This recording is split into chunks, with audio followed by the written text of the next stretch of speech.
할렐루야. 그럼 다시 한번 반갑습니다. 3일 동안도 여러분의 삶의 터전에서 지내시고 오늘 수요일 날을 맞아서 또 하나님께 예배의 자리, 또 기도의 자리, 또 말씀이 있는 자리, 은혜의 자리를 사모하며 나온 여러분에게 살아계신 하나님의 큰 은혜와 또 평안과 기쁨과 위로와 소망이 오늘 이 시간 여러분의 삶에 충만하시기를 주님의 이름으로 간절히 축원합니다. 우리 옆에 분과 인사 나누면 좋겠습니다. 잘 나오셨습니다. 반갑습니다. 할렐루야. 네. 오늘도 많은 분들이 오셨어요. 저 뒤에 서서 예배 드리신 분도 몇 분 계시는데 돌아보지는 마세요. 그냥 앞에 보시면 되니까. 네. 뒤에 어떤 분이 와도 신경 쓰지 마시고 앞만 보고 같이 나가는 은혜의 시간 되시면 좋겠는데요.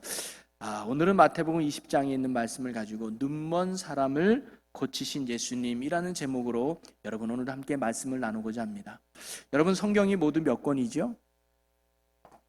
네, 한 권이죠. 한 권이에요, 성경은. 네. 근데 이 한 권이 몇 권으로 돼 있죠? 66권으로 나와 있죠. 구약 39권, 신약 27권. 그래서 어렸을 때 3927 하면서 성경은 66권이다라고 외운 적이 있어요. 여러분 성경을 기록한 이유, 목적이 뭔지 아십니까? 요한복음 20장에 이렇게 기록하고 있어요. 요한복음 20장 31절 말씀을 우리 같이 읽어보겠습니다. 오직 이것을 기록함은 너희로 예수께서 하나님의 아들 그리스도이심을 믿게 하려 하며 또 너희로 믿고 그 이름을 힘입어 생명을 얻게 하려 함이니라. 아멘. 성경을 기록한 이유가 뭐라고요? 예수님이 하나님의 아들이고 그리스도라는 사실을 1차적으로 믿게 하려고. 그 다음에 이 믿게 함으로 말미암아 무엇을 얻게 하려고요? 생명을 얻게 하려고. 믿음으로 말미암아 생명을 얻게 하려고 성경을 기록했다는 거예요. 여러분 여기서 생명은 뭘 말할까요? 여러분 다 살고 있잖아요. 지금 생명 있잖아요. 죽었나요? 우리가 지금 생명을 누리고 있는데 왜 예수를 믿음으로 우리가 생명을 얻는다고 했을까요? 이 생명은 성경의 또 다른 표현으로 영생이다라고 말하고 있습니다. 그럼 이 영생이 무엇일까요? 그게 두 가지 의미가 있습니다. 하나는 뭐냐면 우리가 지옥에 가서 영원한 멸망과 죽음을 얻어야 될 저희가 예수로 말미암아 그 사망에서 건져서 생명의 나라, 하나님의 나라로 옮겨졌다. 그래서 예수님을 통해서 우리가 생명, 즉 하나님의 나라 백성이 되었다는 게 그 의미예요. 그 다음에 또 하나는 뭐냐면 우리가 이제는 누구 안에 살아가는 거예요? 하나님의 은혜 안에서, 하나님의 사랑 안에서 살아가요. 하나님이 어떤 분인데요? 생명 그 자체시거든요. 그래서 하나님 안에서 우리가 영원한 생명을 누리는 삶을 살게 될 것을 말하고 있는 것이에요. 누구를 통해서? 예수님을 통해서 말이죠. 그러면 하나님의 은혜 안에서 하나님과 함께 우리가 영생, 생명을 누리는 삶이라는 것은 구체적으로 뭘 말하는 것일까요? 여러분 태초에 하나님이 천지를 창조하시고 사람을 만드실 때 흙으로 만드셨습니다. 근데 하나님이 사람을 흙으로 만드시고 그 코에다가 뭘 불어넣었다 그러죠? 생기를 불어넣었다 그랬어요. 하나님의 호흡을 불어넣었다는 거예요. 그러면서 사람이 그 다음에 뭐가 됐다는 거예요? 생영이 되었다 그래요. 생명이 뭐예요? 표준 세번역에 보면 생명체가 되었다는 거예요. 그때부터 사람은 정말 생명력 있는 존재가 되었다는 거예요. 여기서 생명력 있는 존재라는 것은 단순히 눈 깜빡깜빡거리고 숨쉬고 몸을 움직일 수 있는 그런 육신의 생명만을 가진 존재가 아니라 이제는 뭐예요? 하나님의 은혜 안에서 살아가는 가치와 의미를 발견하면서 행복과 기쁨과 소망이 넘치는, 한마디로 말하면 살맛 나는 인생, 살아가고 싶은 인생, 소망이 넘치는 생명이 있는 삶을 하나님 안에서 살아갈 수 있는 존재가 되었다는 거예요. 그래서 사람은요, 하나님 안에서 그분과 더불어 살아갈 때 참된 생명을 누릴 수 있는 살맛 나는 인생, 행복한 인생, 소망이 넘치는 삶을 살게 될 줄로 믿습니다. 바로 이러한 하나님과 함께 살아가는 것이 천국의 삶인 것이죠. 그런데 사람은 죄로 말미암아 이런 생명력을 잃어버리게 됩니다. 그래서 죄된 인간은 만족을 잃어버리고 고통과 아픔의 삶을 살아가죠. 이걸 두 글자로 성경은 사망이다라고 말해요. 하나님을 떠나서 생명을 잃어버린 우리에게는 숨을 쉬고 있을지 모르지만 행복을 잃어버리고 만족을 잃어버리고 기쁨을 잃어버리고 소망을 잃어버렸어. 그래서 인생은 무거운 짐을 짓고 가는 고통의 삶임을 세상이 우리에게 보여주고 있는 것이죠. 바로 이렇게 잃었던 생명을 다시금 회복하는 것이 구원인 줄로 믿습니다. 구원의 삶은 바로 이러한 생명력 누리는 삶이 구원의 삶이에요. 그리고 이러한 구원의 삶을 누구를 통해서 주어졌다고요? 바로 예수님을 통해서 주어졌다는 것이 성경의 가르침입니다. 바로 성경은 그분을 증거해 주는 책이 바로 성경책이라는 거죠. 오늘 우리도 생명을 주시는 예수 그리스도를 통해서만 생명 되시는 하나님을 만나게 되고 그분 안에서 참 만족과 기쁨과 평안을 누리는 생명력 있는 삶, 살맛 나는 삶, 소망의 삶을 살게 될 줄로 믿습니다. 여러분, 예수 안에 참된 생명이 있고 예수 안에 참된 구원이 있는 줄로 믿으시기를 바랍니다. 오늘 바로 우리가 읽은 본문 말씀 속에서 예수님을 통해 생명의 삶을 회복한 두 사람, 살맛 나는 인생으로 변화된 두 사람을 우리가 만날 수 있습니다. 이 두 사람이 어떤 사람이에요? 맹인된 두 사람이라고 나옵니다. 여러분, 사실 우리가 살아가는 이 세상에는 여러 장애들이 있지요. 그런데 여러 장애 중에 가장 불편하고 힘든 장애를 하나 뽑으라면 저는 그것이 앞 못 보는 장애인 것 같아요. 앞 못 보는 사람은 아무리 덩치가 좋고 아무리 잘생기고 그리고 아무리 아름다운 외모와 키가 크다 할지라도 앞을 못 보면 할 수 있는 것이 거의 없어요. 근데 반대로 듣지 못하고 말하지 못하는 사람들은 그래도 뭐예요? 따라하면 돼요. 글로 써서 가르치면 돼요. 그래서 할 수 있는 것이 많은데 보지 못하는 사람은 정말 할 수 있는 것이 제한되어 있는 것 같아요. 오늘날도 마찬가지인데 과거 예수님 당시에 맹인들이 할 수 있는 것이 무엇이 있었을까요? 그들이 고작 할 수 있는 것은 뭐냐면 그냥 길가에 가서 우리 좀 도와주십시오. 당신이 도와주지 않으면 나는 하루도 살 수 없습니다. 당신이 도와주지 않으면 나는 한 끼도 먹을 수 없습니다라는 처절한 구걸의 삶을 사는 게 당시 맹인들의 모습이었던 거지. 어떻게 보면 살아있어도 살아가는 삶이 아닌, 살아있어도 죽지 못해 살아가는 안타까움의 삶을 살았던 것이 당시 맹인들의 모습이 아니었나 생각이 듭니다. 그런데 이렇게 보지 못했던 이들이 두 눈을 떴다는 것은 어떤 의미가 있을까요? 한마디로 말하면 이제는 소망 없는 인생으로 소망 있는 인생, 살맛 나지 않는 죽을 수밖에 없는 인생에서 살맛 나는 인생으로 변화되는 소망과 기쁨의 삶으로 회복됐다는 것을 말해주는 게 아닐까요? 예수 안에서 그들이 참된 자유를 누렸고 참된 회복을 갖고 참된 평안을 누리는, 한마디로 생명력 있는 삶을 그들이 뭐예요? 회복했다는 거예요. 여러분, 예수님을 만나게 되면 우리에게도 이런 변화가 일어나는 줄로 믿으시기를 바랍니다. 절망에서 소망으로, 슬픔에서 기쁨으로 변화되는 놀라운 복음의 역사가 우리의 삶에도 일어난다는 거죠. 그래서 시편 기자는 이렇게 고백을 했습니다. 시편 30편 11절에 보니까 주께서 나의 슬픔이 변하여 내게 춤이 되게 하시며 나의 베옷을 벗기고 기쁨으로 띄우셨나이다. 생명 되시는 예수 그리스도 안에서 우리에게 이런 생명의 변화, 구원의 변화가 일어나는 줄로 믿으시기를 바랍니다. 오늘 저와 여러분이 이런 생명 되시는 예수 그리스도의 믿음 안에서 하나님의 이러한 생명의 은혜를 누릴 수 있는 우리 모두가 되기를 주님의 이름으로 간절히 축원합니다. 자, 그렇다면 오늘 이 두 명의 맹인이 어떻게 해서 생명 되신 예수 그리스도를 만나서 두 눈을 뜰 수 있었을까요? 그것은 오늘 하나님의 구원과 하나님의 은혜는 어떤 사람에게 주어지는지를 오늘 이 두 맹인을 통해서 우리가 배울 수 있다고 생각됩니다. 이 두 맹인이 보여준 믿음의 모습을 통해서 우리도 예수 그리스도를 다시금 뜨겁게 만남으로 하나님의 구원의 열매와 생명의 은혜로 살아갈 수 있는 저와 여러분이 되시기를 주님의 이름으로 간절히 축원합니다. 먼저 30절 말씀으로 우리 한번 보겠습니다. 우리 같이 한번 읽어볼까요? 맹인 두 사람이 길가에 앉았다가 예수께서 지나가신다 함을 듣고 소리질러 이르되 주여 우리를 불쌍히 여기소서 다윗의 자손이여 하니. 자, 여기에서 이 두 맹인이 보여줬던 첫 번째 행동이 뭐냐면 길가에 앉았다고 하는 거예요. 자, 지금 이 두 맹인이 어디에 앉아 있다고요? 길가에 앉아 있어요. 집 앞에 앉아 있는 게 아니에요. 시장 앞에 앉아 있는 게 아니에요. 극장 앞에 앉은 게 아니에요. 숲속에 앉아 있는 게 아니에요. 어디예요? 길가에 앉아 있었어요. 그런데 그 길가는 어떤 길가였습니까? 예수님이 지나가는 길가였다는 거예요. 이게 중요한 거예요. 예수님이 지나가는 길가에 앉아 있었기 때문에 어떤 소문을 들어요? 예수님이 여기를 지나간다는 소문을 듣게 된 거예요. 그 소문을 들었기 때문에 예수님 우리 좀 구원해 주세요라고 소리칠 수 있었고, 그 소리를 듣고 예수님을 만나서 그들이 뭐예요? 고침받고 치료될 수 있었다는 것이죠. 이들이 이 길가에 앉지 않았다면 예수님의 소문도 듣지 못했을 것이고, 만나지도 못했을 것이고, 두 눈도 뜨지 못했을 거예요. 어떻게 보면 이들의 인생 역전의 출발점은 예수님이 지나는 길가에 앉아 있었기 때문이라고 할 수 있겠습니다.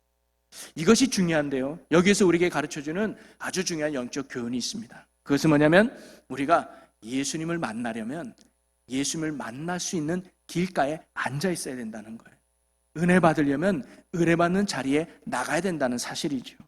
물론 예수님은 시간과 공간을 초월해서 언제 어디서나 우리를 만나 줄 수 있는 분이십니다. 그런데 성경을 보면 예수님이 수많은 병자를 고치고 때로는 죽은 자도 살리는 놀라운 기적을 베풀어 줬을 때 공통점이 뭐라 그랬어요? 예수님 앞에 나온 사람만 고침받았다는 거예요. 그들의 믿음으로 나온 사람만 예수님이 능히 고쳐주셨다는 거죠. 아무리 믿음이 크다 할지라도 예수님 앞에 나오지 않으면 그는 고침받지 못했습니다. 아무리 부족하고 연약한 겨자씨만한 작은 믿음이라 할지라도 예수님 앞에 나온 사람만 고침받고 놀라운 변화를 맛볼 수 있었다는 거예요. 여러분, 오늘도 마찬가지입니다. 주님을 만나려면 주님이 만나주시는 곳으로 가야 된다는 거예요. 절대 나이트클럽이나 노래방에서 예수님을 짠짠짠하고 만날 수는 없어요. 물론 특별히 만나주시는 경우도 있더라고요. 도박장에서 만나주실 때도 있어요. 제가 어떤 간증을 들었는데요, 어떤 아들이 도박을 좋아해요. 근데 이 어머니가 이 아들을 위해서 거의 20년을 기도했대요. 하나님 이 도박장에서 구원해서 하나님의 나라에 들어가서는 영혼이 되게 해달라고 간절히 기도했더니 어느 날 이 아들이 도박을 치는데 누군가가 그만해 그러더래요. 그냥 누가 왔나 하니까 아무도 안 왔어. 이상하다. 계속 고돌이 하고 치고 있는데 그만해 그러더래요. 그때부터 온몸이 소림이 딱 지면서 이거 누가 하는 거야? 한 번만 더 들려봐라 하면서 고동을 치는데 그만해 하는 순간 하나님이 나한테 그만하라고 하는 거구나. 엄마가 나를 위해서 그렇게 기도하더니 이제 하나님이 나를 불러주시는 거야. 내가 여기서 더 했다가는 큰일 나겠구나 하면서 당장 고스톱을 그만두고 박차고 나와서 교회에 가서 하나님 앞에 철저하게 회개하고 돌아왔다는 간증을 들은 적이 있어요. 물론 가끔 가다가 하나님이 고스톱장에서 부를 때도 있죠. 그걸 또 시험하겠다고 또 고스톱장 간 사람 없겠죠? 그렇지만 은혜 받는 자리에, 말씀 있는 자리에, 기도하는 자리에 갈 때 하나님 여러분을 만나주시는 줄로 믿습니다. 바로 하나님께서 또한 특별히 구별해 놓은 성전을 통해서 하나님 우리를 만나주신다고 말씀하고 있어요. 여러분, 솔로몬이 하나님 앞에 성전을 짓고 봉헌식을 할 때 기도를 하죠. 하나님, 우리가 이 성전을 주님 앞에 봉헌했사오니 이곳에서 드리는 예배를 받아주시고 이곳에서 드리는 기도에 응답해달라고 간절히 기도할 때 하나님이 그에게 이렇게 대답합니다. 우리 역대하 7장 15절과 16절 말씀, 제가 15절, 여러분이 16절 읽어봅시다. 이제 이곳에서 하는 기도에 내가 눈을 들고 귀를 기울이리니.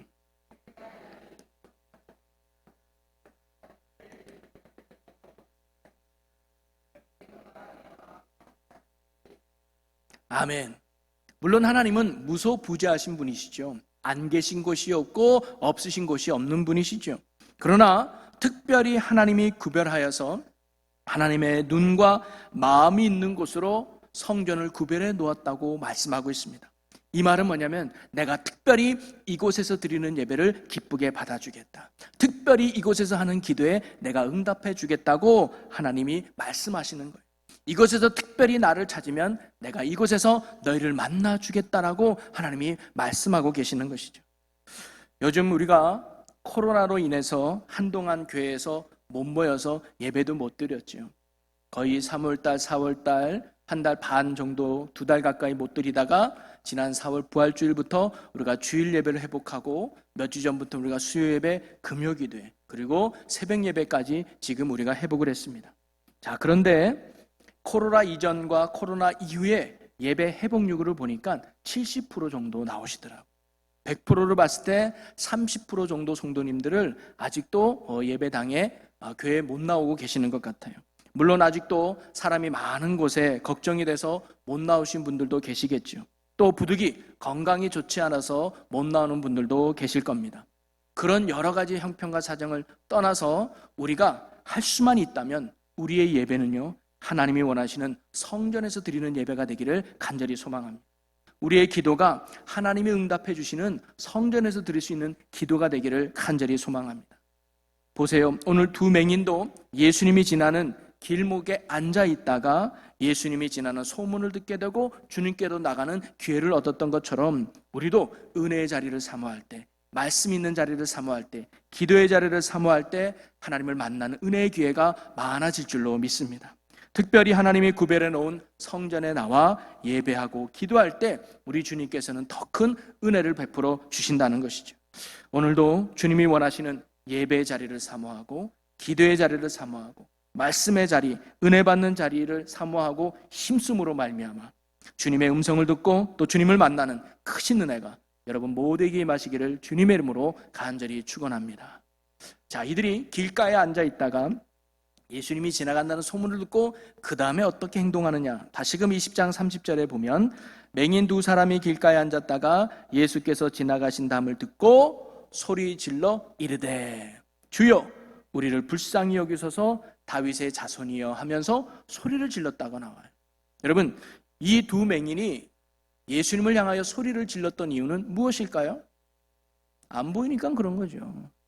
여러분, 만약에 이 두 맹인이 볼 수 있었다면 어떻게 했을까요? 혈류증하는 여인처럼, 나병 환자처럼 예수님이 저기 있으면 달려갔을 거예요. 그래서 예수님 앞에 무릎을 착 꿇고 우리 좀 고쳐주세요라고 간절히 외쳤을 거예요. 그런데 보지 못하니까, 갈 수 없으니까, 만질 수 없으니까 이들이 할 수 있는 최선의 방법을 선택한 거예요. 그게 뭘까요? 소리 지르는 거예요. 야, 우리는 예수님 볼 수도 없어. 어디 있는지도 몰라. 그러니 우리는 오늘도 예수님 만나기 틀렸나 봐. 이렇게 포기한 게 아니라 내가 할 수 있는 게 뭘까? 예수님을 만나기 위해서 내가 할 수 있는 것이 뭘까? 목소리는 있구나. 그럼 이 목소리로 내가 간절히 예수님을 찾아야지 하면서 소리 질렀다는 거예요. 크게 외쳤다는 거죠. 주여 다윗의 자손이여 우리를 불쌍히 여달라고 이 두 맹인은 크게 소리치며 외쳤던 것입니다. 바로 이들은 예수님을 만나기 위해 자신이 가졌던 한계를 넘어서는 적극적인 믿음의 자세를 이들이 보여줬던 거예요.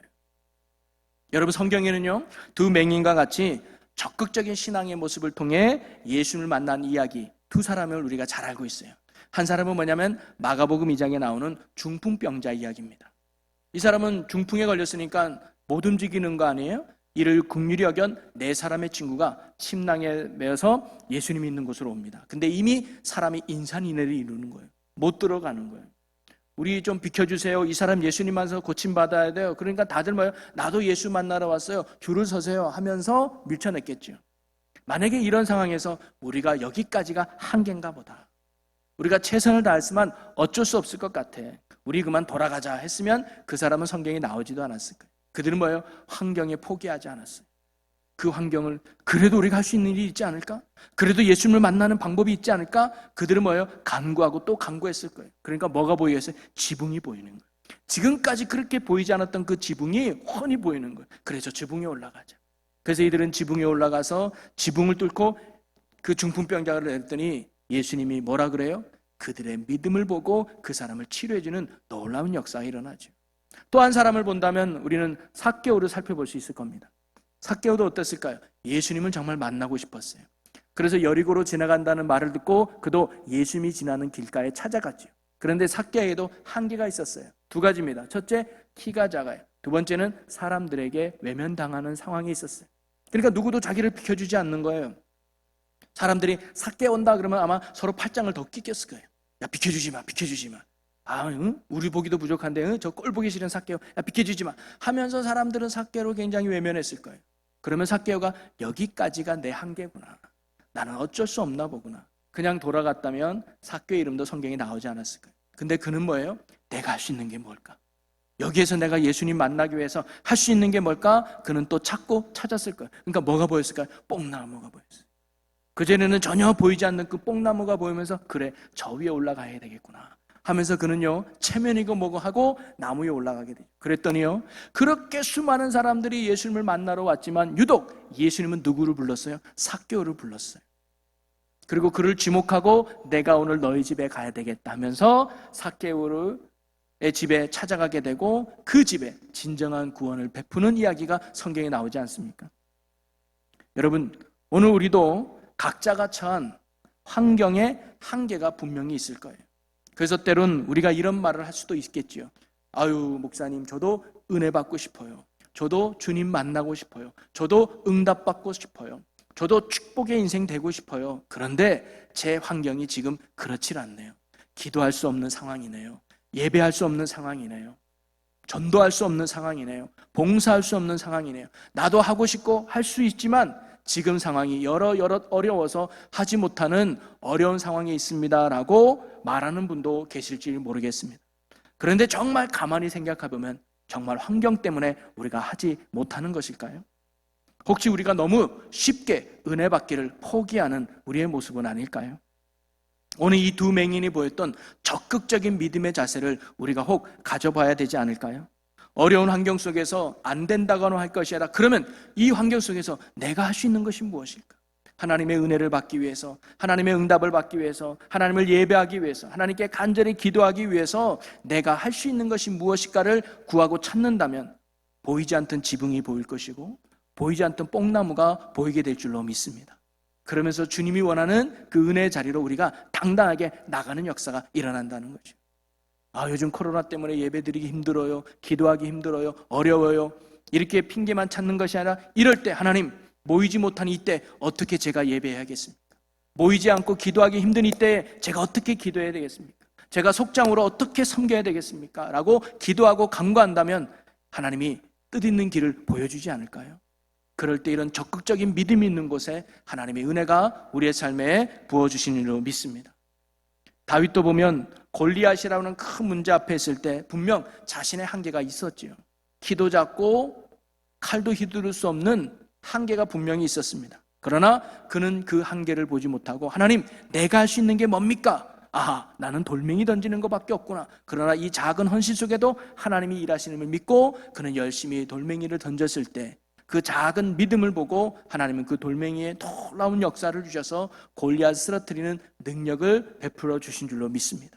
이 두 맹인도 하나님, 우리가 할 수 있는 게 뭘까? 소리 지르는 거구나. 간절히 소리 질렀을 때 그것을 주님이 듣게 되었던 것처럼 말이죠. 두 맹인은 볼 수 없었지만 소리 지를 수 있었기에 그것으로 담대하게 주님 앞에 나아갔듯이 오늘 우리도 한계에 부딪혔을 때 손 놓고 있는 자들이 아니라 그럼에도 내가 할 수 있는 것이 무엇인가를 늘 기도하고 발견함으로 말미암아 작고 보잘것없는 것이라 할지라도 주님 앞에 최선을 향해 나갈 수 있는 적극적인 믿음을 갖는 저와 또 여러분이 되시기를 주님의 이름으로 간절히 소망합니다. 그럴 때 주님은 작지만 우리의 이 믿음을 통해서 놀라운 은혜를 베풀어 주실 줄로 믿습니다. 자, 그런데 우리가 이런 적극적인 신앙의 자세를 가지고 주님 앞에 당장 나아간다 할지라도 주님이 우리를 만나주거나 은혜를 베풀어 주는 것이 아니라 오히려 예기치 않는 방해와 장애물이 우리의 인생 가운데 나타날 수 있다는 거예요. 오늘 이 두 맹인을 통해서 우리가 그 사실을 발견할 수 있는데요. 자, 20장 31절 말씀을 한번 읽어보겠습니다. 시작.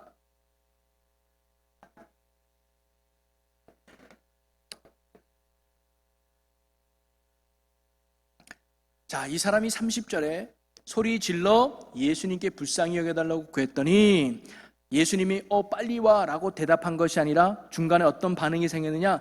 사람들이 조용히 하라고 꾸짖는 사건이 발생한 거예요.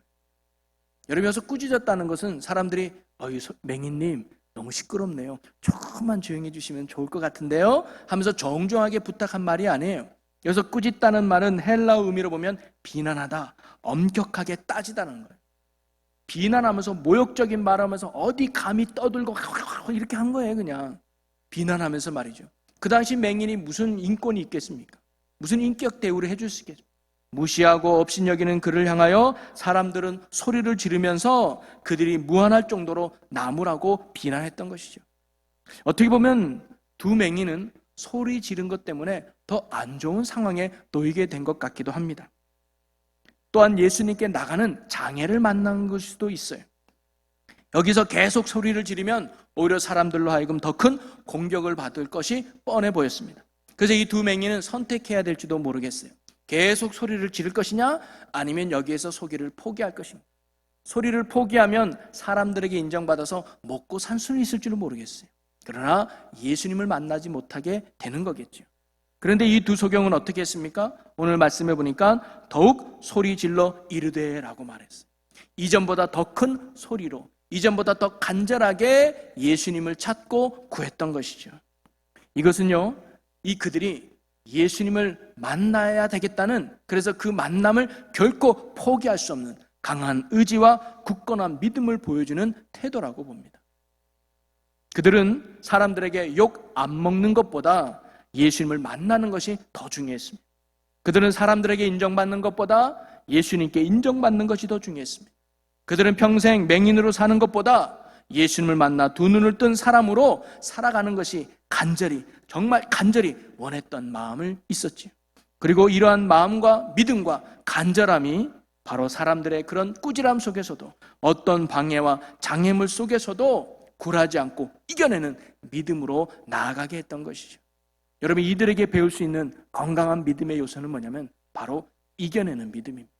어떤 방해가 와도, 어떤 장애물이 와도 끝까지 이겨내는 믿음, 그 믿음을 우리 주님은 기뻐하신다는 거죠.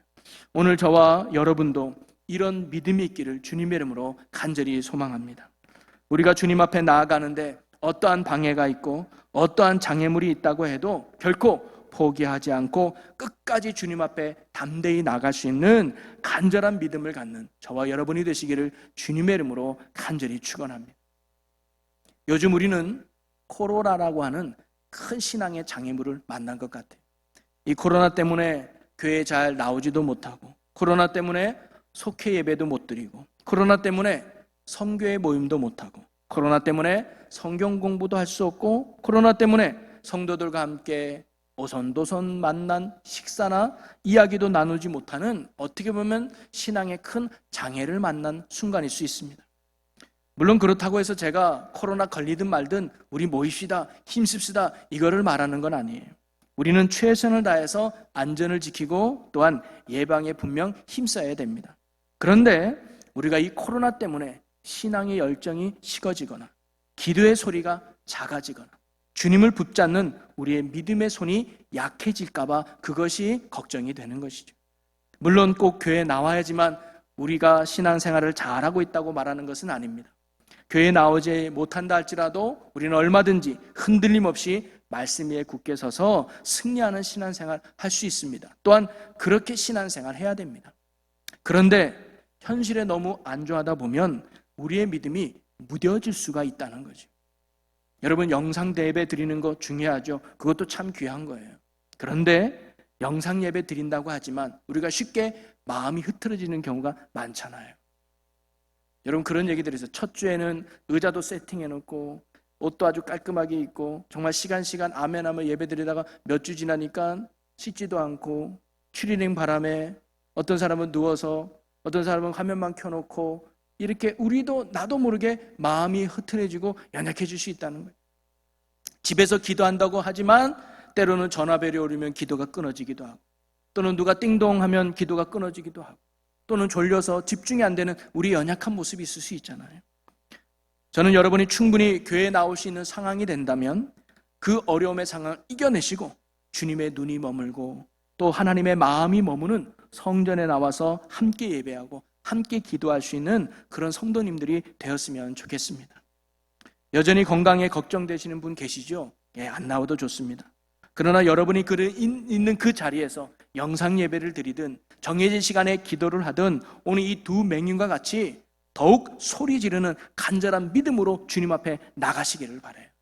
그런데 혹시 우리가 집에서 이 두 맹인과 같이 더욱 소리 지르는 믿음이 부족하다면, 소리 지르는 것이 잘 안 된다면 여러분의 건강한 신앙을 위해서도 주님이 지나가시고 주님이 눈과 마음이 머무는 성전에 나와 예배하고 기도할 수 있는 여러분이 되었으면 좋겠습니다.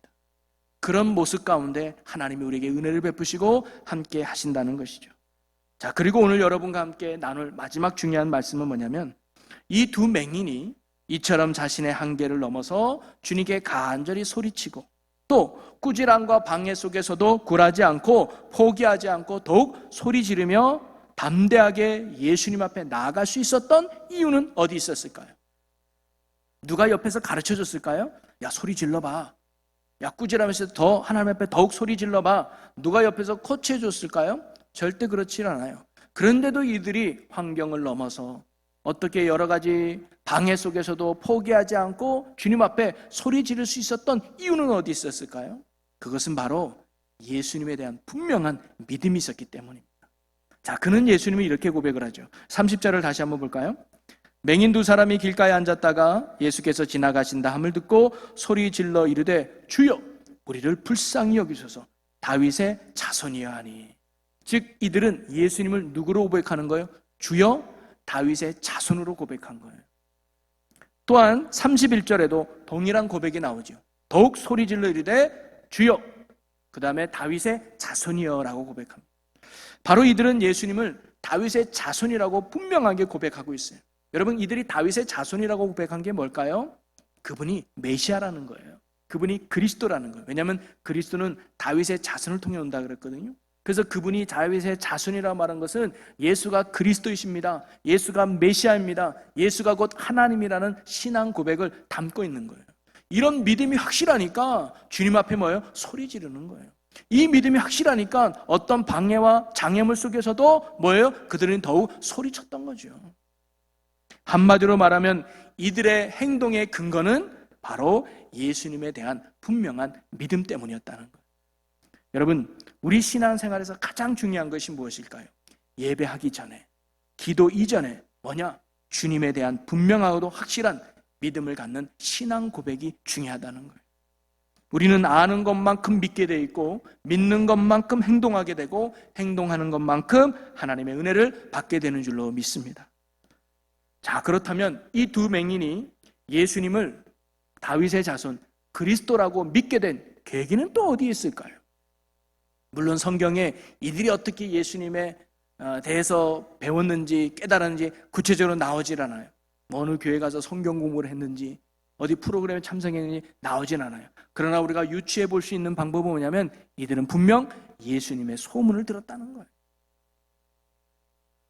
그분이 하신 일이 무엇인지, 그분이 전한 말씀들이 무엇인지를 그들은 사람들의 이야기를 통해서 들었다는 거예요. 들으면서 뭐가 생긴 거예요? 믿음이 생긴 거예요. 그분이라면 내 눈을 뜨게 하실 수 있겠구나. 그분이라면 나를 살릴 수 있겠구나.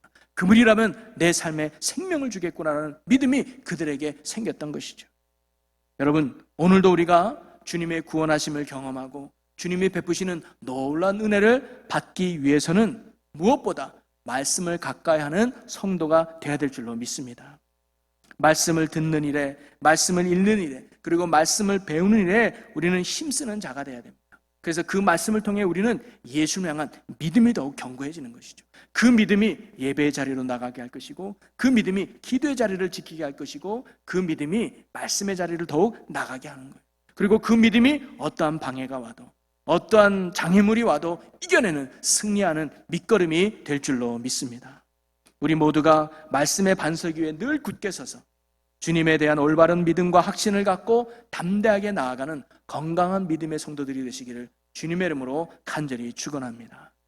사랑하는 성도 여러분, 오늘 우리는 두 맹인에 대해서 살펴봤어요.